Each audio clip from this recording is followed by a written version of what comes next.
Bonjour et bienvenue. Nous allons voir ensemble le corrigé de l'exercice 2. L'exercice 2 consistait à importer les données qui vous ont été fournies dans le TD dans votre Google Data Studio, donc de créer une nouvelle source de données.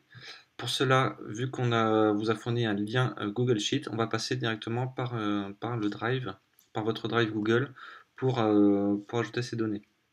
Donc ce que je vous suggère de faire dans un premier temps, c'est d'ouvrir le lien qu'on vous a envoyé et d'ajouter ce fichier Google Sheet à votre Drive. Alors pour cela, il faut faire Fichier et Ajouter à mon Drive. Voilà, une fois que c'était fait, vous pourrez ouvrir dans Google Data Studio cette feuille de calcul de manière plus aisée. Donc là, je suis dans Google Data Studio. Donc vous pouvez voir que je n'ai aucune source de données pour l'instant. À gauche, on a le menu de base du logiciel et vous pouvez voir que je suis allé sur l'item source de données. Je vais ajouter une source de données en cliquant sur le bouton plus et je vais sélectionner un connecteur donc de type Google Sheets qu'on voit ici. Et je peux voir directement que la feuille de calcul que je viens d'ajouter à mon drive est automatiquement disponible. Donc je la sélectionne et je choisis la feuille Data. Je coche bien, mais c'est fait par défaut, donc utilisez la première ligne pour les en-têtes. Et je clique ensuite sur Associer.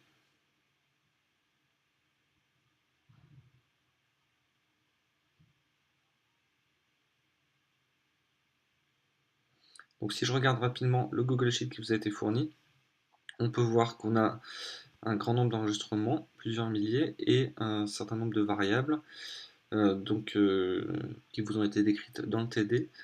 On voit qu'on a une ligne par accident, le numéro d'accident en colonne A, ensuite des éléments de date concernant cet accident, la commune de provenance, la population de cette commune et quelques caractéristiques du contexte de l'accident, donc notamment les conditions lumineuses, le fait que c'est en agglomération ou hors agglomération, les caractéristiques de l'intersection, les conditions atmosphériques et la nature de la collision. Donc tous ces éléments vont être importés dans Google Data Studio. Voilà, on peut voir que l'association vient de se terminer. Donc là, il y a une phase très importante, il va falloir choisir le bon type pour chaque champ. Donc on a vu que la colonne numéro 1, c'était le numéro d'accident, donc même si c'est une valeur numérique, on va la passer en texte, car il s'agit d'un identifiant. Ensuite, on a l'année, donc en fait, là, il va falloir l'associer à une notion de date. On voit qu'on a un type année qui est facilement accessible. Le mois, donc pareil, on va choisir un type mois.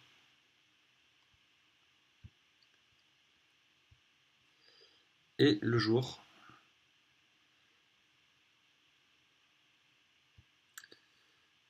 voilà, c'est le jour du mois.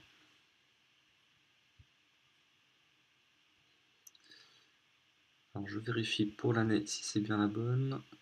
Oui, c'est bon. Ensuite, on voit qu'on a la notion de commune. Alors dans Google Data Studio, il y a une notion de données géographiques. Donc on va utiliser directement sur le nom de la commune et on va dire en fait que c'est voilà, le nom de la ville. Ensuite, on voit qu'on a les différentes caractéristiques de l'accident. Donc on va laisser en mode texte. Et on a la population, donc qui est la valeur numérique. Et on va cliquer sur créer le rapport.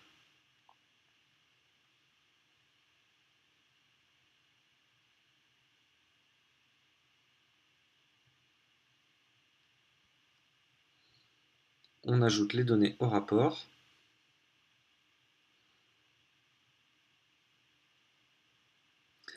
Et ça y est, on est prêt à à créer un nouveau rapport sur Google Data Studio.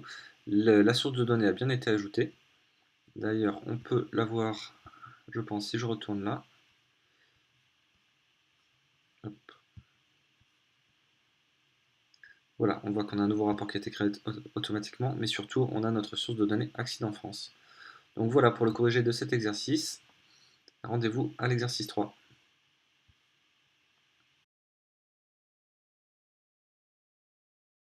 Bonjour et bienvenue. Nous allons voir dans cette vidéo le corrigé de l'exercice 3. L'exercice 3 concerne la création de tableaux. Donc normalement vous avez déjà créé une source de données à partir du jeu de données Accident France et vous avez fait toutes les configurations préalables pour connecter Google Data Studio à votre compte Google. Donc nous allons commencer tout de suite. Tout d'abord, nous allons créer un rapport, un nouveau rapport. Donc là je suis sur l'interface de Google Data Studio et j'ai sélectionné à gauche l'item rapport. Je vais cliquer sur le plus pour créer un nouveau rapport et je vais arriver sur une page vide.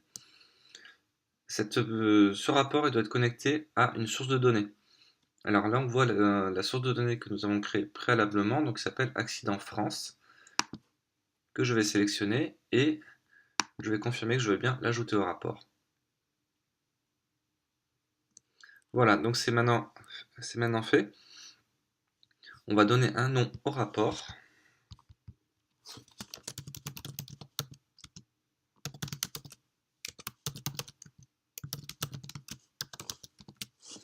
Et nous allons pouvoir commencer à travailler. Alors, dans ce TD, dans cet exercice 3, on nous demandait de créer deux types de tableaux. Dans un premier temps, les tableaux de données, pour afficher le nombre d'accidents et le nombre de communes présentes dans le fichier. Alors, si vous avez regardé le fichier de données, vous avez pu voir qu'il y a une ligne par accident. Donc, pour afficher le nombre d'accidents, je vais utiliser un petit composant qui s'appelle tableau de données, qui porte assez mal son nom, parce qu'en fait, il s'agit d'afficher une donnée. Donc, c'est plus un indicateur, un label qui sera utilisé et non un tableau. Donc, j'ai sélectionné l'outil tableau de données dans la barre en haut et j'ai fait un clic dans le rapport pour l'ajouter au rapport. Là, on voit que les données sont chargées. Il faut savoir que Google Data Studio précharge un certain nombre de données lorsqu'on ajoute un élément sur un rapport.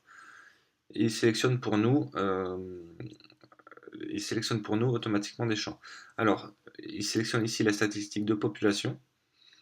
Il faut savoir que dans notre jeu de données, c'est le seul champ numérique. Donc, par défaut, Google Data Studio va l'ajouter en statistique sur l'ensemble des éléments du rapport.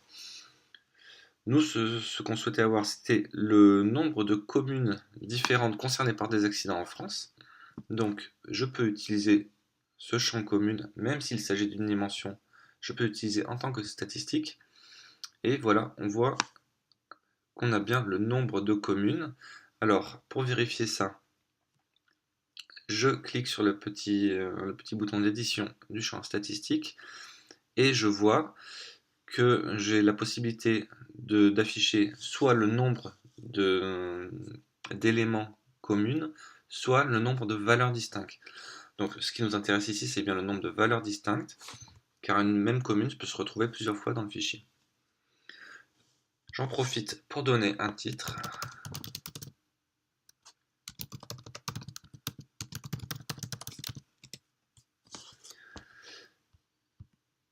Et voilà.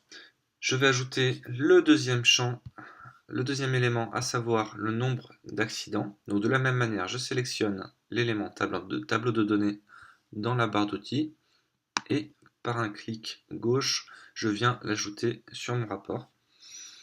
De la même manière, on voit que la statistique sélectionnée n'est pas la bonne, donc on va ajouter le nombre d'accidents en statistique.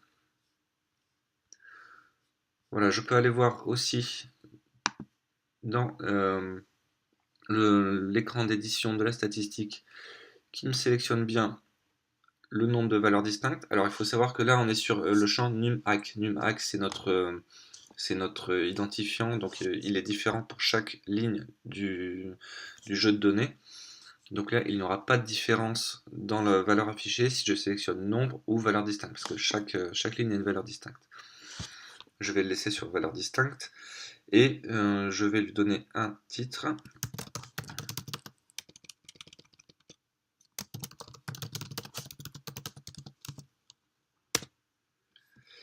Voilà.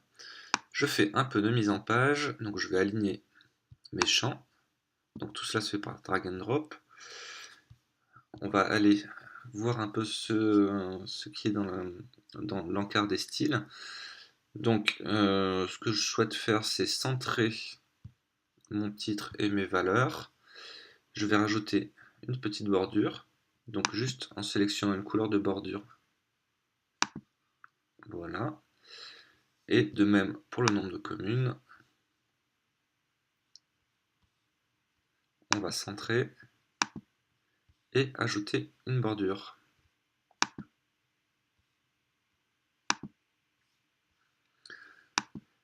Voilà, nous avons ajouté deux composants tableau de données à notre nouveau rapport. Donc, ce qui constituait la première partie de la question. La seconde partie nous demandait d'utiliser les tableaux, donc les tableaux dans un sens plus classique, pour illustrer la répartition des accidents suivant le niveau de luminosité. Alors, je vais retourner sur mon rapport et je vois qu'ici j'ai un composant qui s'appelle tableau, donc avec la petite grille caractéristique. Donc, de la même manière que précédemment, je sélectionne mon composant tableau et je viens cliquer à l'endroit où je souhaite l'ajouter.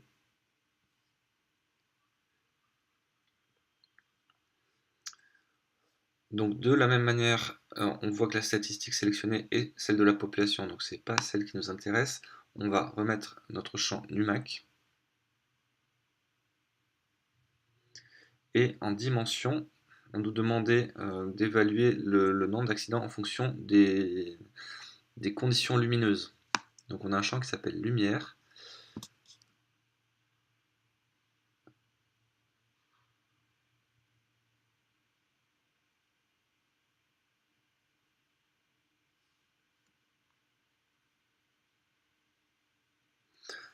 Donc un des principaux défauts de Google Data Studio, vous allez voir, c'est qu'il peut être assez lent des fois.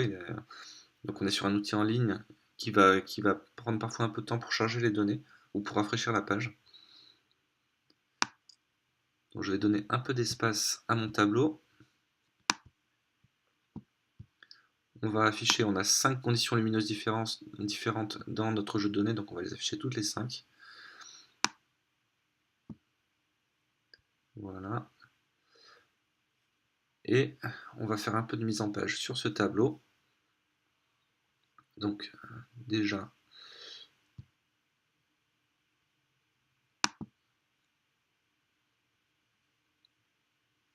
on va masquer l'entête du tableau. On va rajouter un titre après coup pour expliquer un peu le tableau, mais là l'entête n'a pas beaucoup de valeur. On masque l'entête, on va masquer aussi les numéros de ligne qui nous apportent pas grand chose ici. Et on va faire un petit peu de mise en page sur les nombres. Alors on va les afficher plutôt en milliers, donc en cochant cette case compresser les nombres. Et on va ajouter ce qu'on appelle une carte de densité, donc qui permet d'avoir un niveau de couleur en fonction de la valeur qui est dans le champ. Donc on va choisir un niveau de couleur sur le rouge. Et voilà. Donc là, il y a un petit bug dans Google Data Studio qui fait que ce niveau de couleur qu'on vient d'afficher n'est pas directement pris en compte. Alors, il y a une petite astuce qui est bon de savoir. On passe par le mode vue. Et normalement, quand on repasse sur modifier, ça affiche le bon niveau de couleur. Et pas vraiment. Donc on va juste recharger le rapport. Voilà.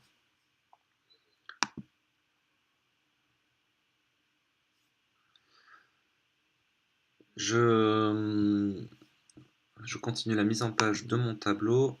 Donc ce que je voudrais, c'est enlever la pagination qui est tout en bas. Donc on va décocher cette case là. Voilà, ça me permet d'avoir un tableau plus compact. Et je vais ajouter un titre. Donc pour ajouter un titre, je vais utiliser pour la première fois ce composant qui est le composant texte, donc qui est très simple et qui permet d'ajouter un bloc de texte à mon rapport. Et je vais appeler ce tableau condition de luminosité.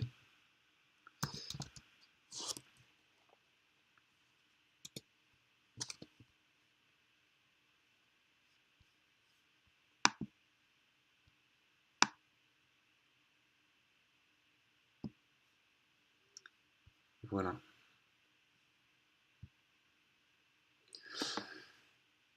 Donc c'est fini pour l'exercice 3. Je vous retrouve dans le prochain exercice pour voir ensemble l'ajout d'un diagramme circulaire.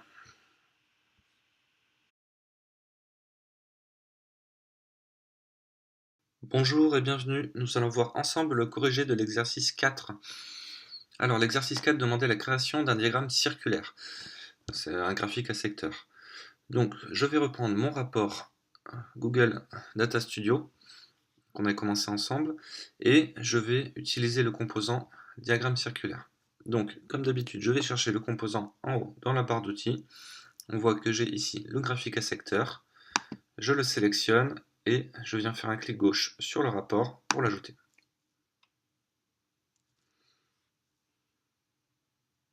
Donc Google Data Studio va ramener les données.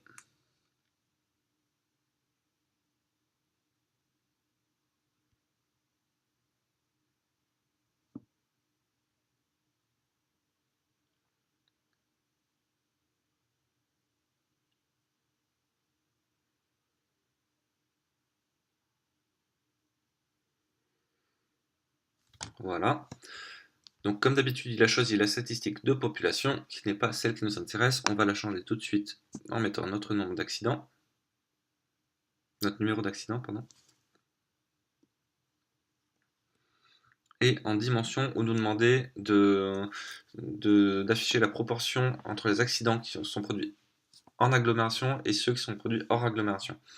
Donc pour ça, on a un champ texte qui s'appelle agglomération, que je sélectionne, et voilà, immédiatement, le résultat s'affiche. J'ai 63,4% d'accidents en agglomération et le reste hors agglomération. Je vais ajouter un titre à mon graphique.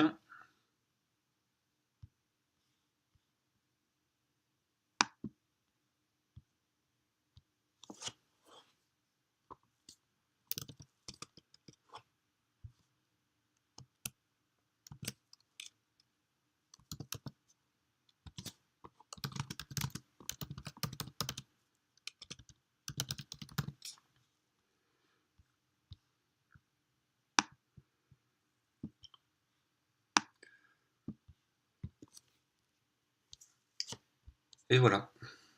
Donc vous avez vu, c'est très simple de réaliser un diagramme à secteur, un graphique à secteur. On va s'arrêter là pour cet exercice et je vous retrouve dans l'exercice suivant.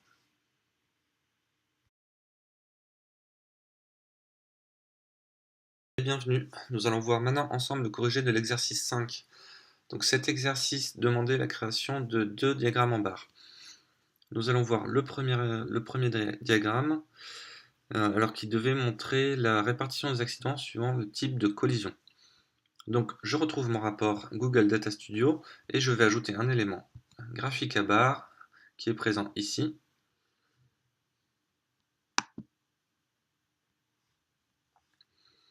Je vais sélectionner donc la dimension qui nous était demandée, à savoir le type de collision et la bonne statistique, à savoir le nombre d'accidents. Voilà, donc très simplement, j'ai réalisé un premier diagramme. Alors, on souhaitait afficher ce diagramme de manière horizontale, donc je vais faire un peu de mise en page. Je vais dans les styles de mon diagramme et je sélectionne le mode barre horizontale. Donc on voit ici que j'ai des libellés qui sont plutôt longs pour mes types de collisions et donc on ne les voit plus vraiment. Donc j'ai la possibilité de régler la taille de l'affichage des valeurs sur l'axe, donc en faisant glisser, voilà, en faisant glisser la frontière entre le texte et les barres, donc ce qui me permet d'avoir un affichage un peu plus clair. Je vais ensuite masquer la légende de ce graphe parce qu'elle ne nous apporte pas grand chose et je vais ensuite afficher un titre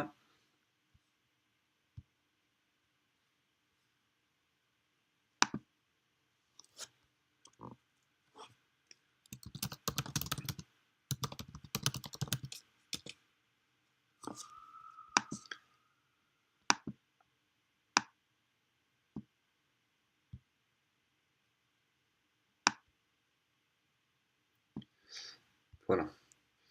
Pour le deuxième diagramme en barre qu'on nous demandait, donc il s'agissait de montrer dans l'ordre croissant le nombre d'accidents selon les conditions atmosphériques, en gardant seulement les 3 plus grandes modalités. Donc, j'ajoute un second graphique sur lequel je vais positionner la dimension conditions atmosphériques. En statistique, je prends toujours mon numéro d'accident, mon champ NumHack, et on va aller dans la fenêtre des styles pour coller à la mise en page qui était demandée. Donc déjà, on ne veut que les 3 plus grandes valeurs. Donc je mets 3 dans ce champ.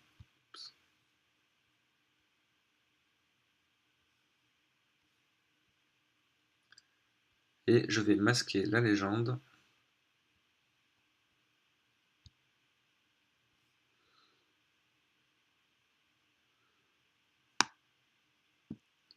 Voilà, donc on voit qu'une majorité d'accidents, une très grande majorité d'accidents se produit par conditions atmosphériques normales, c'est-à-dire ni pluvieux, ni couvert. Et je vais ajouter un titre à mon diagramme.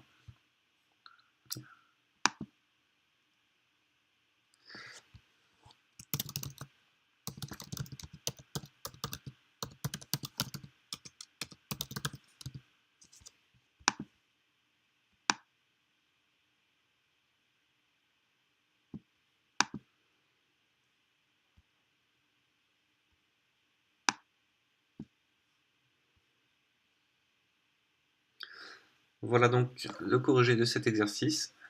Je vous retrouve pour l'exercice suivant dans la prochaine vidéo.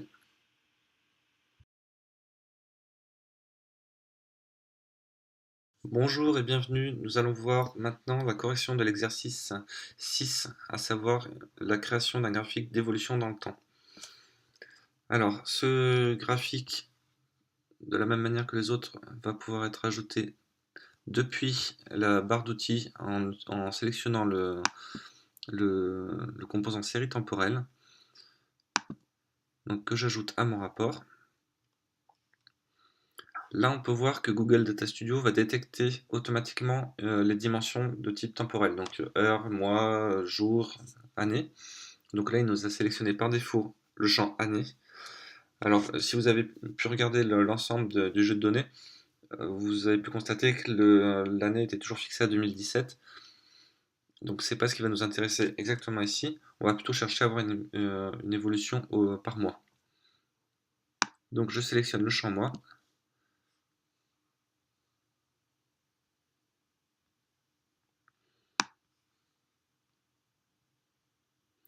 Et voici l'évolution du nombre d'accidents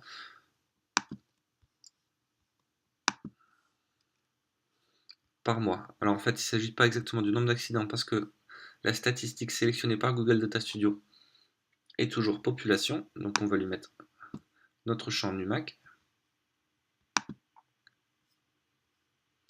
Et voilà, donc là on a l'évolution du nombre d'accidents par mois, avec, comme on peut le constater, donc 2 creux en août et en février, et un pic plutôt en juin. Je vais faire un peu de mise en page. Donc on va commencer par enlever la légende. Et on peut constater que donc le nombre minimum d'accidents par mois est environ de 4000. Donc ça ne sert à rien, ça ne sert pas forcément à grand chose d'avoir toute cette zone blanche en dessous de notre ligne. Donc on va voir ensemble comment on peut faire débuter l'axe à une valeur un peu plus haute. Donc là ici j'ai une série de champs qui concernent l'axe Y de gauche. Donc je peux fixer sa valeur minimale. Donc on va mettre 2000 afin d'avoir un affichage un peu plus intéressant. Voilà, comme d'habitude, j'ajoute un titre à mon graphique.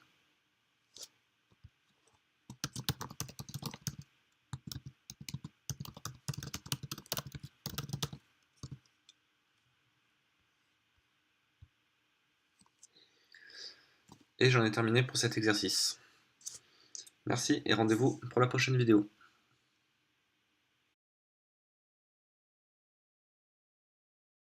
Bonjour et bienvenue dans la correction de l'exercice 7 qui consistait à créer un nuage de points. Alors je vais retourner sur mon rapport. On souhaitait avoir un nuage de points donc qui représente le nombre d'accidents en fonction de la taille de la commune. Donc je vais commencer par sélectionner mon outil graphique à nuage de points et je vais le positionner dans le rapport.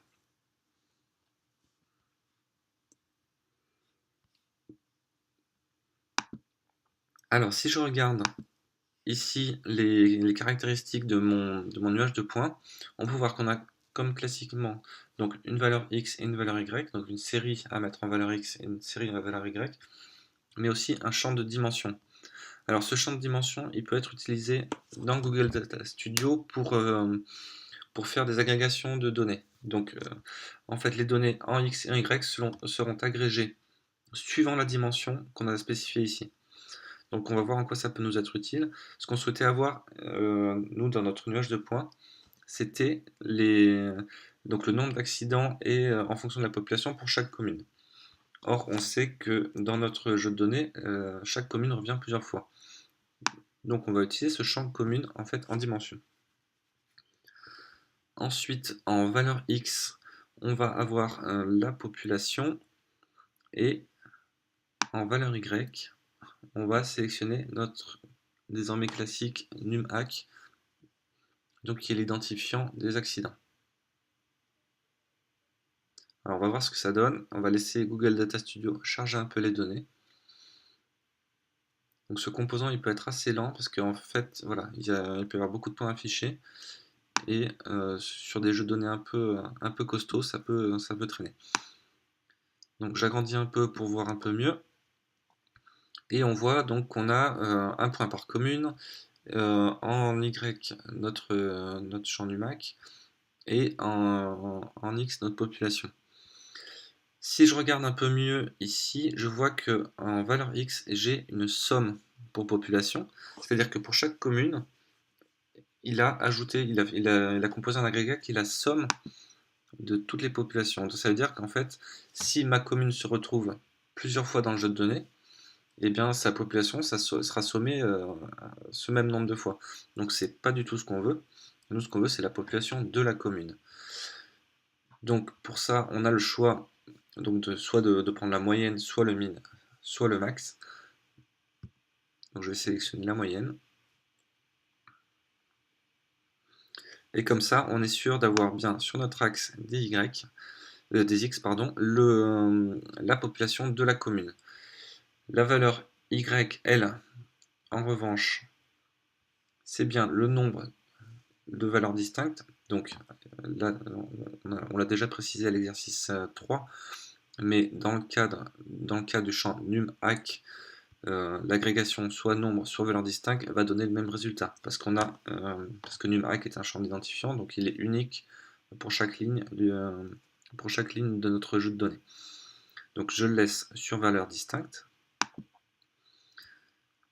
et ainsi j'ai bien le nombre d'accidents donc cumulés en fonction de la population, donc elle qui est la moyenne de la population sur la commune, donc qui est la population de la commune, et j'ai un point par commune. Un tout petit peu de mise en page. Je vais commencer par aller enlever la légende commune et je vais ensuite rajouter un titre à mon graphique.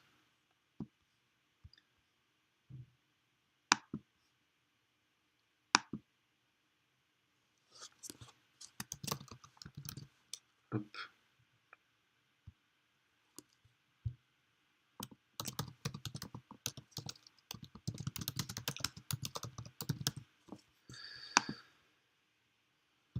Voilà, on va enlever les fautes d'orthographe.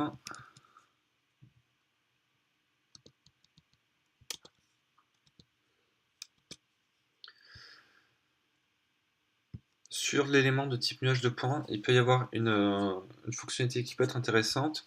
Donc c'est l'ajout d'une ligne de tendance, une courbe de tendance.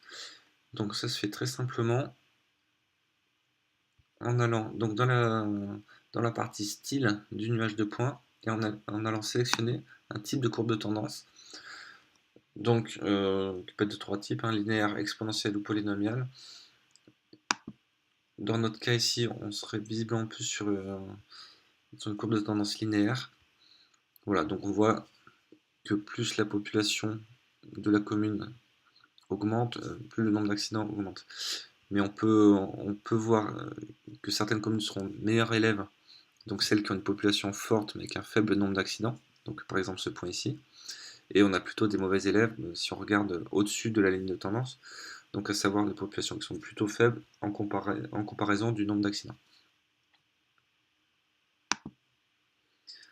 Voilà, c'est terminé pour le tutoriel concernant cet exercice et je vous donne rendez-vous dans la prochaine vidéo pour la suite du corrigé.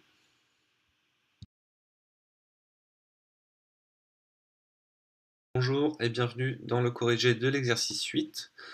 Donc nous sommes toujours dans notre série d'exercices visant à vous faire découvrir Google Data Studio. Alors l'exercice 8, vous demandez de créer ce qu'on appelle une carte interactive dans Google Data Studio. Donc en fait c'est une représentation géographique de nos données. Donc je passe sur mon rapport et je vais sélectionner l'élément synthèse géographique. Donc toujours de la même manière en haut dans la barre d'outils, je sélectionne l'élément qu'on souhaite ajouter et je fais un clic sur mon rapport. Alors il faut savoir que cet élément peut être assez long à charger, surtout dans les jeux de données assez conséquents.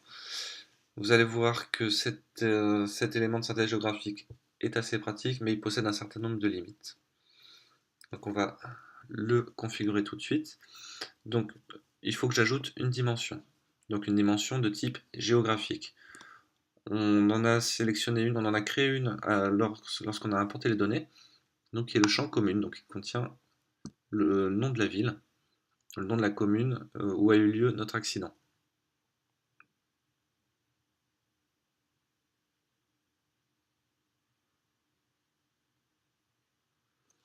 Donc Google Data Studio charge les données et on voit que par défaut, il nous affiche une belle carte des États-Unis. Donc c'est pas exactement ce qu'on souhaite. Donc on va lui préciser la zone géographique sur laquelle il doit se baser pour afficher nos données et ça se fait ici dans ce que Google Data Studio appelle la zone de zoom. Donc voilà, il faut savoir qu'il y a un champ de recherche qui permet de sélectionner le pays qui est concerné. Alors, le niveau de granularité le plus fin est au pays. Il faut savoir que si vous souhaitez afficher des données donc sur une région, par exemple de France, ou même sur une ville à un niveau plus fin, on n'en a pas la possibilité à travers Google Data Studio. Ici, dans Google Data Studio, vous pouvez afficher les données d'un pays, ou d'un continent, ou du monde entier. Donc on voit que les données commencent à se charger. Alors les statistiques, la statistique n'est pas bonne ici. Ce qu'on souhaite avoir, c'est le nombre d'accidents en fonction de la commune. Donc je prends mon champ numAc. Et voilà mes données qui sont affichées. Alors ce composant, s'il semble très pratique, a une grosse limitation. Je ne sais pas si vous pouvez le voir, mais là apparemment Google Data Studio a fini de charger toutes les données et on voit qu'il y a des zones entières en France qui ne sont pas concernées, qui ne sont pas concernées par les accidents. Alors, vous savez bien que ce n'est pas le cas et on va essayer de comprendre pourquoi. En fait, ce composant donc, de synthèse géographique a un gros défaut, une grosse limitation qui est qu'il ne charge que 5000 données, donc les 5000 premières données du jeu de données. Donc il faut savoir qu'il ne sera pas forcément utilisable en l'état dans vos rapports.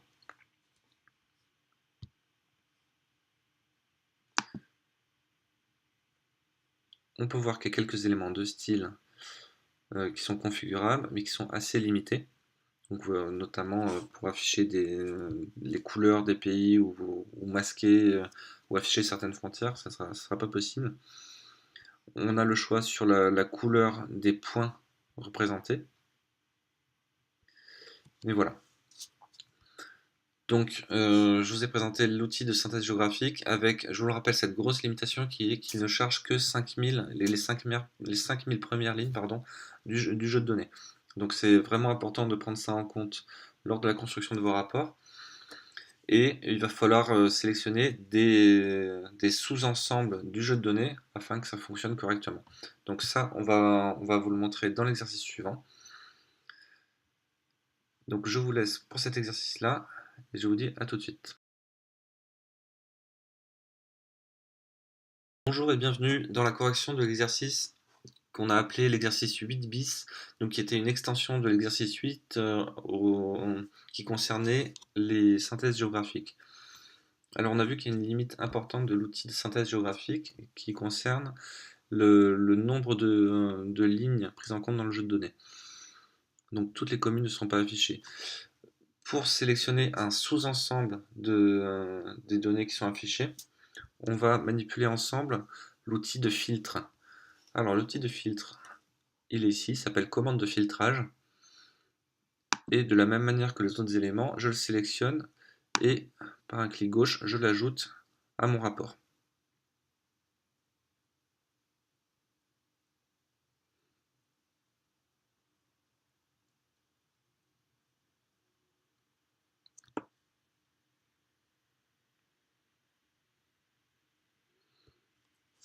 Alors on va laisser Google Data Studio charger les données. Il faut savoir que par défaut, l'outil de filtre possède, c'est un peu étrange au premier abord, mais possède un champ statistique.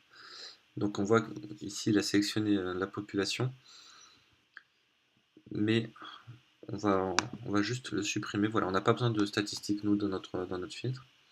Et en plus c'est ce qui prend le temps de calcul à Google Data Studio. Donc je vais le réduire et je vais mettre donc le type de collision en dimension. Voilà. Donc là, on a une liste déroulante assez classique. Je vais vous montrer ensuite dans le mode vue, mais qui affichera le type de collision. Et on va voir tout de suite le comportement de ce champ en mode vue. Donc voilà, j'ai mon type de collision. Si je sélectionne, on voit qu'on a toutes les modalités de ce champ type de collision. On va tester en sélectionnant par exemple sans collision. Donc, qu'est-ce qui se passe ici? On voit que Google Data Studio rafraîchit l'ensemble des données de la page. Alors, l'ensemble des données de la page, on voit que les petites étiquettes qu'on a mis en tout début sont rafraîchies. Donc, on a 2900 communes concernées par des accidents sans collision et ça concerne environ 5500 accidents. On voit que le nuage de points s'est rafraîchi. On voit que notre carte s'est rafraîchie aussi.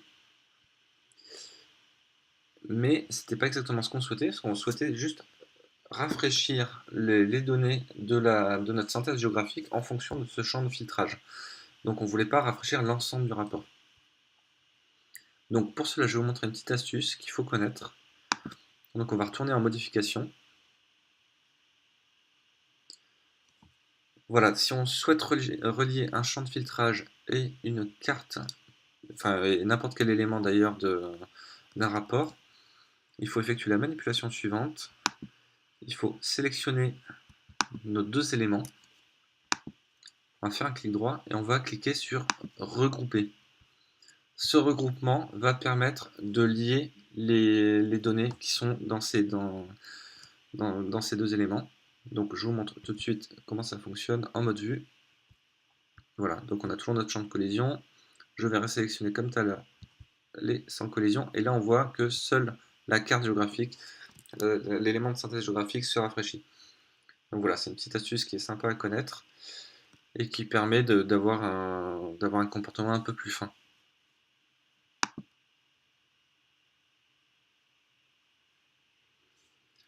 C'en est fini pour cet exercice 8 bis. Je vous retrouve dans la prochaine vidéo pour faire de la mise en page.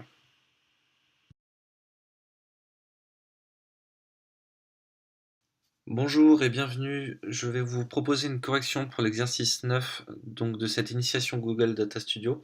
Alors je vais vous proposer parce que là vous êtes assez libre, il s'agit de mise en page et voilà, de fixer le côté esthétique du rapport sous Google Data Studio, je vais vous montrer juste 2-3 petites actions basiques qui permettent de mettre un peu de couleur, on va dire, sur les rapports. Alors, je retrouve mon rapport donc, très classique de tout à l'heure. Déjà, je vais vous montrer une première manipulation qui peut être intéressante. Donc, c'est le fait de sélectionner un ensemble d'éléments du même type. Donc, ici, en l'occurrence, tous les titres qu'on a positionnés sur le rapport et de leur affecter un style homogène. Donc, voilà, je peux leur donner une taille et une couleur un peu spécifique. Je peux éventuellement les mettre en italique. Voilà, ça permet d'avoir une certaine cohérence dans le rapport. On va juste donner un peu plus de place aux titres qui sont passés sur 2 lignes. Donc on peut jouer avec les polices, avec les couleurs, de manière très classique. Voilà. Donc voilà, ça donne déjà un peu plus de style au document. Ensuite, on va ajouter un titre général donc à notre rapport. Donc on connaît bien l'élément texte qu'on va utiliser dans ce cas-là. On va le mettre le titre tout en haut. Je vais lui donner de la place. Donc on va appeler ça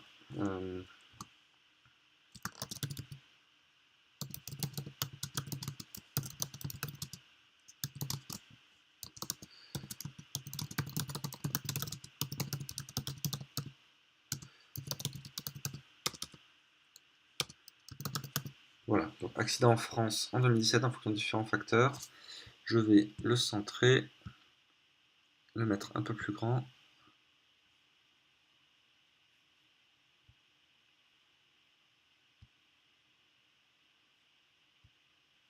Il veut bien.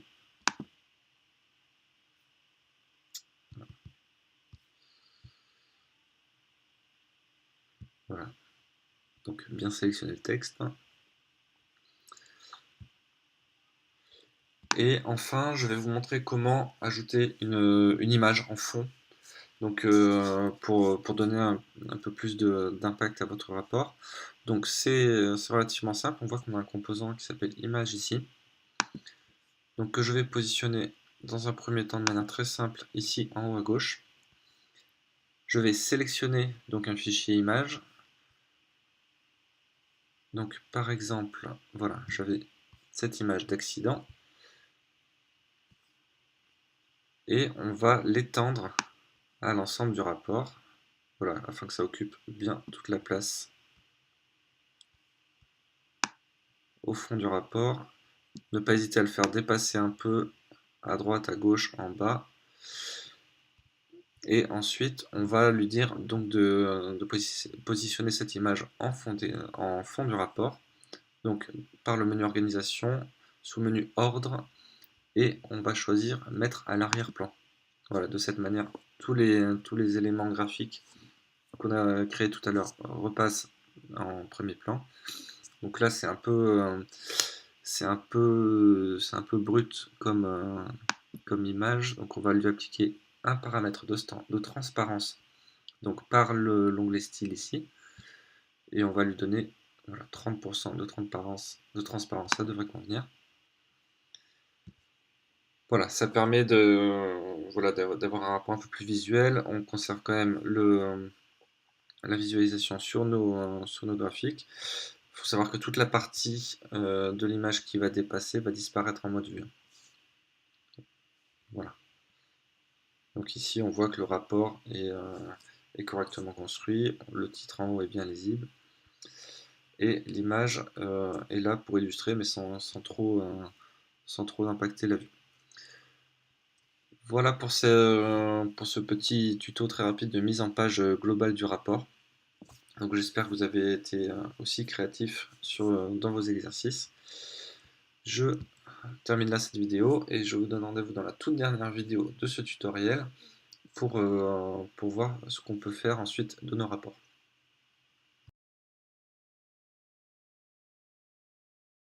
Bonjour et bienvenue dans cette dernière vidéo. On va vous présenter un corrigé pour l'exercice 10, donc qui était relativement simple. Cet exercice proposait d'exporter le rapport, donc de l'utiliser après sa création de trois manières différentes. Donc d'une part en l'exportant en PDF, ensuite en communiquant le lien URL et enfin en envoyant par mail. Donc vous allez voir que c'est assez classique.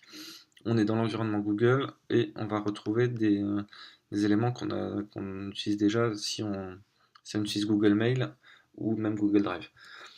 Donc j'ai rouvert mon rapport sur les accidents. Donc vous pouvez constater que je fais un peu de mise en page depuis tout à l'heure. Et on voit en haut, donc je suis en mode visualisation, on voit en haut qu'on a tout un tas de petits boutons et le premier permet de télécharger le rapport. Donc si je clique dessus, j'ai une petite fenêtre avec quelques options, mais si je clique directement sur télécharger, on voit que Google Data Studio prépare un fichier PDF et qui va me proposer de l'ouvrir ensuite ou de l'enregistrer sur mon poste. Donc ce fichier PDF pourra être utilisé ensuite dans une présentation ou être projeté lors d'une réunion, voilà, ou être envoyé par mail. Donc à noter par contre que contrairement au rapport en mode vue dans un navigateur, les différents éléments ne sont pas cliquables. De la même manière, le filtre cesse de fonctionner en mode PDF. Donc c'est quand même à noter. Si vous souhaitez bénéficier de cette interactivité-là, je vous conseille plutôt de partager le rapport directement. Donc via le petit bonhomme avec le signe plus en haut de l'écran. Donc là, vous avez plusieurs options, soit d'envoyer le lien de partage donc pour le coller dans un mail ou dans un document, ou directement de saisir une adresse mail et de l'envoyer directement. Voilà, c'était relativement simple, mais voilà, ça permet quand même d'utiliser le rapport en fin de... Une fois que celui-ci a été développé, ce qui est quand même la partie la plus importante au final. J'espère que ces vidéos vous ont permis d'apprendre différentes astuces et modes d'utilisation de Google Data Studio. Nous laissons la place au groupe pour l'utilisation avancée de Google Data Studio et je vous remercie de votre attention pour ce corrigé d'exercice. Au revoir.